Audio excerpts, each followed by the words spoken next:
ইয়েমেনের হুতি বিদ্রোহীরা ইসরায়েলের দক্ষিণাঞ্চলীয় শহর ইলাতে একটি ড্রোন হামলা চালিয়েছে। বুধবার এই হামলায় অন্তত 20 জন আহত হয়েছেন বলে জানিয়েছে ইসরায়েলি জরুরি উদ্ধার সংস্থা মাগেন ডেভিড অ্যাডাম। তাদের মধ্যে 2 জনের অবস্থা আশঙ্কাজনক। এমডিএ জানায় আহতদের মধ্যে 2 জন 60 পুরুষ গুরুতর আহত হয়েছেন, আরও একজন মাঝারি ধরনের আঘাত পেয়েছেন এবং বাকি 17 জন হালকা জখম নিয়ে চিকিৎসাধীন।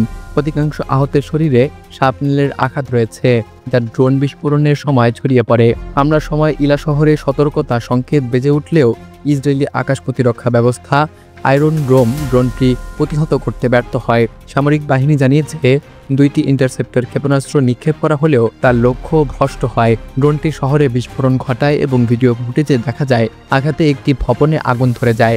আকাশ প্রতিরক্ষার এই ব্যর্থতাকে কেন্দ্র করে ইসরায়েলি সেনাবাহিনী তদন্ত শুরু করেছে।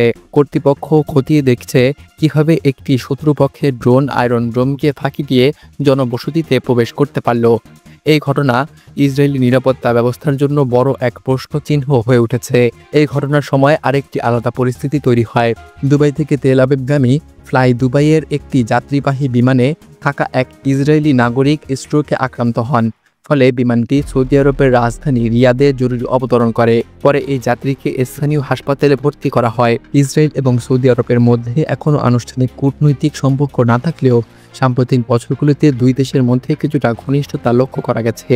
একজন ইসরায়েলি নাগরিকের সৌদি হাসপাতালে চিকিৎসা পাওয়া এবং বিমানের নিরাপদ অবতরণ সেই সম্পর্কেরই ইঙ্গিত দেয় বলে মত বিশ্লেষকদের। হুতিদের এই ড্রোন হামলা ইসরায়েলের জন্য নতুন এক চ্যালেঞ্জ তৈরি করেছে।